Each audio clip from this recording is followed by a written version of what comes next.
AniList and My Anime List are both good ways to find out how popular an anime is and how popular it is amongst the people that watched it. They're almost interchangeable, but here and there, certain anime will clash. A good example of this is the popularity of Jujutsu Kaisen. For AniList, JJK Season 1 is top 4 of all time, but for My Anime List, it's barely in the top 15. And even though that's still insane, it is surprising. With that being said, you've heard it here first. JJK has fallen off. On AniList, 62 people have already dropped the upcoming season before it's released.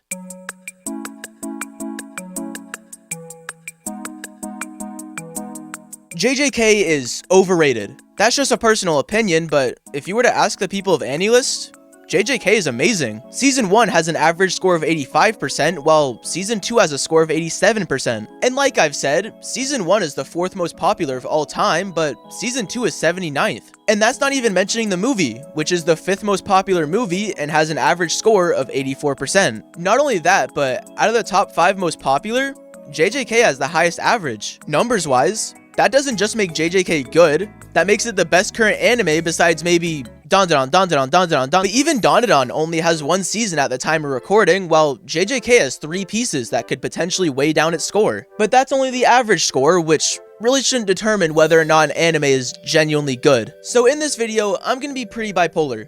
You'll hear some real criticism, then some real praise. And just so we're on the same page, I'll play this sound before I switch sides.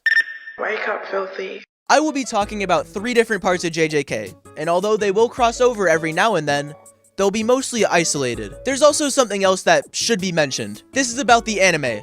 I will not be mentioning the manga. With that being said, I will mention a type of manga later, so stick around. This is just a personal thing, but if I don't like at least a few characters in an anime, I'm out. No amount of story or cool fights can make me want to watch characters I don't like. And before I get into my point, I'm going to show a few characters in JJK that I actually really like. Nobara is a really cool female character, and I'm pretty sure everyone can agree on that. Maki has a really interesting backstory, and weapons masters or Rock Lee types are always amazing when done right. Mahito is a really good villain and is perfect for what JJK is. Gojo is a really cool character and plays his part really well. Yuta as a character was so cool, he got a whole movie. But now, my point. Season 2 pushes all of these characters to the side to focus on a weak main character and underdeveloped side characters. The Mechamaru stuff is cool for what it is, and to be sympathetic, I think we can all agree Mahito and Gojo's cases are pretty understandable. Mahito had his run and didn't need to go any further, while Gojo needs to be trapped here or everything would have just fallen flat. And also for Yuta, yeah, him being shown later in the season works well.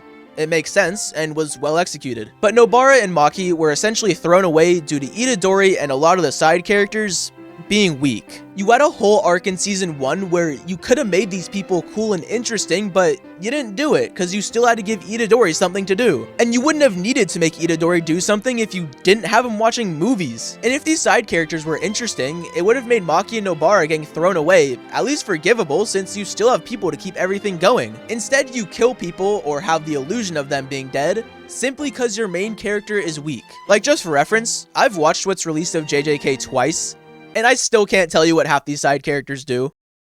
Wake up, filthy. That was pretty rough, but now for the other side. A lot of the criticism there was about season 2, but it would be outright wrong if I didn't mention the cool characters we got from that season. Toji is one of the best characters in JJK, hands down, and he's introduced in season 2 while also playing a big part in the story. Geto gets a lot more interesting, which is obvious build-up for the next seasons. Not only that, but Jogo gets a really good send-off, which is well executed, and Choso gets one of the coolest fights in the entire anime. Not only that, but it should be worth mentioning that JJK's anime adaptation is still unfinished. And even though the manga is finished, it doesn't really hurt to be hopeful. Being as positive as possible here, maybe in the future when JJK is completely finished, me and everyone else that shares this opinion will look back at season 2 and go, that was really good, even if in the moment, I'm critical.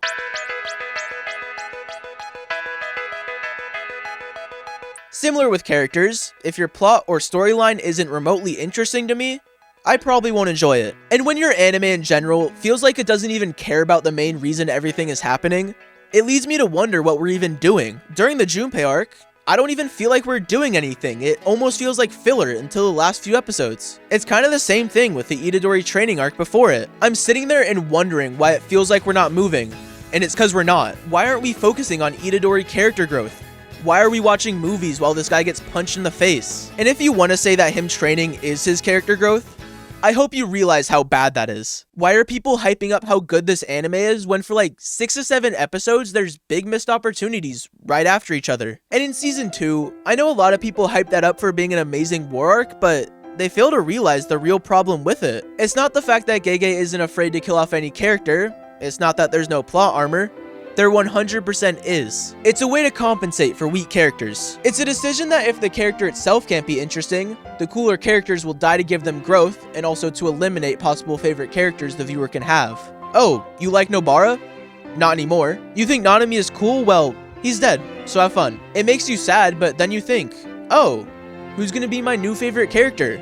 My favorite one just died not even 2 episodes in. It forces you to make Itadori, or another inherently weak character, your quote-unquote favorite, and it mistakes being sad over a death as character growth. Itadori doesn't learn anything from this. It's just people dying because he's a bad main character. Halfway through the anime, I always forget we're searching for fingers. It just turns into this big action. I only care about action fest.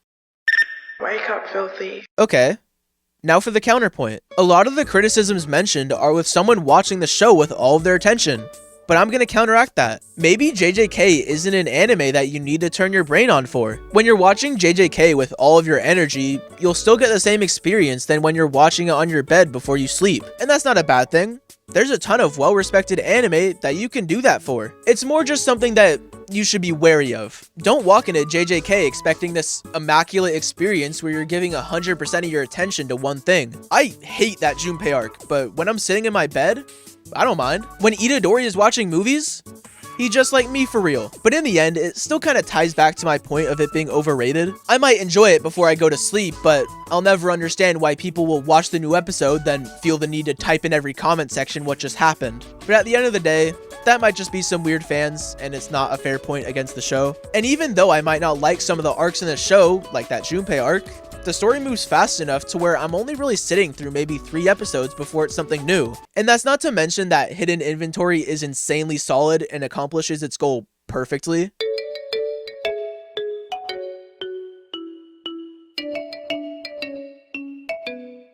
What's this dude's goal anyways?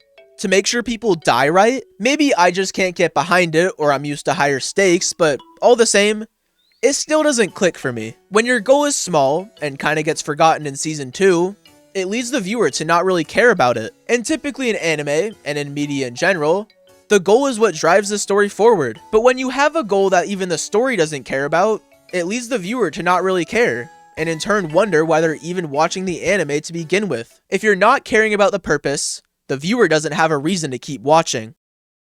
Wake up, filthy. Now for the counter argument. I don't think JJK really needs a goal. When you think JJK, what do you think of? Characters maybe, but I'm gonna guess you said fights. JJK lives for its fights. It's what made its status. They've all been amazing since the literal start. There's no weak fight. Itadori vs Chozo has a combined 7.9 million views. Gojo vs Sukuna has 17 million views. Gojo vs Jogo, 11 million. Consecutive Black Flash, 3.4 million. This is what makes JJK the level it's at. Even as someone who doesn't really like some of the aspects of JJK, I can admit the fights are top tier. So when your goal is small, you make up for it with the fights. If I don't care about the goal, make me care about something else. And I think JJK did that really well. A really good comparison to this is Windbreaker Season 1. There's a goal, there's kind of a plot, but the fights is what it relies on. Funny story, the same person who got me into JJK told me to watch Windbreaker. And Windbreaker Season 1 is like if a slice of life had action scenes.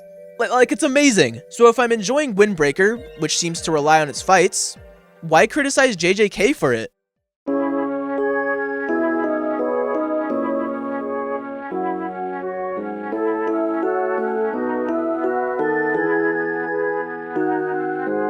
Now that I've talked about everything, I'm gonna ask you something. Should JJK be put in the same conversations as these brand name animes like Dragon Ball and One Piece? Should it be considered as one of the best new gens? Honestly, I don't know. But what I do know is that while I do think it's overrated, I can't deny it's still good. and I completely understand being a fan, even if I'm not personally one myself. Although JJK is really popular amongst the people that like it, anyone that hates it really hates it. It's at this weird level where you have hardcore fans and then hardcore haters, both sides thinking the other's dumb. JJK in general is one of the rare animes that can kind of give you a first impression before you even watch it. Due to how popular it is and how much it gets posted onto stuff like TikTok, people that have been pretty much force-fed JJK content have picked the option of liking it or disliking it before they even watch the anime. The people who like it will then call it top 5 of all time because it's fights and animation and maybe even the characters. Then, the people who hate it will call it one of the worst because of whatever reason they decide to come up with. And at the end of the day, both sides are doing the same thing wrong. The people that like it are just seeing flashing colors in an edit and are now saying it's the best thing they've ever seen. And the people that dislike it are seeing how many people like it and they want to be different. It almost feels like both parties haven't even watched the show. And when they do, instead of taking it in for what it is, they're now going to look at it with rose-tinted glasses and use that to push a narrative. And in the end, that makes it so there's now misleading praise and unnecessary hate. The side that likes it overhypes the show to an unhealthy degree, while the side that hates it says it has nothing to offer. But both sides respectfully don't know ball. So, rant aside, if you're gonna have an opinion on JJK or any anime for that matter, make your opinion after you watch it and don't go into it with an opinion. When you do that, you pretty much ruin it for yourself, and that's pretty unfortunate. Nearing the end of writing this video, I saw the first chapter of Jujutsu Kaisen being released, and if you don't know what that is, I'm not telling you. I will tell you this though, don't pay attention to that. If you have any respect for the series you love, you won't be paying attention to anyone rewriting it. Fanfiction is okay as long as it's actually fanfiction and not weird. Like a fake part of the story that doesn't step on the original, like an OVA or filler. That's a perfect example. But something like this that is just rewriting the story and advertising it as fanfiction is not only extremely disingenuous, but it's basically saying that you think you can write the series better than the creator. And take this as you will, but it makes you look like a total idiot while also making you the least creative person ever. You're not creative enough to write your own story, so you use someone else's blueprint to make something that's inevitably terrible because the rules were made for the actual story and not some cheap knockoff made by an unoriginal loser who's got the writing talent of an average A-list reviewer. Please, anyone watching this video, enjoy the original, love the original, and don't even look in the same direction as this series because you're just gonna look even more stupid than them.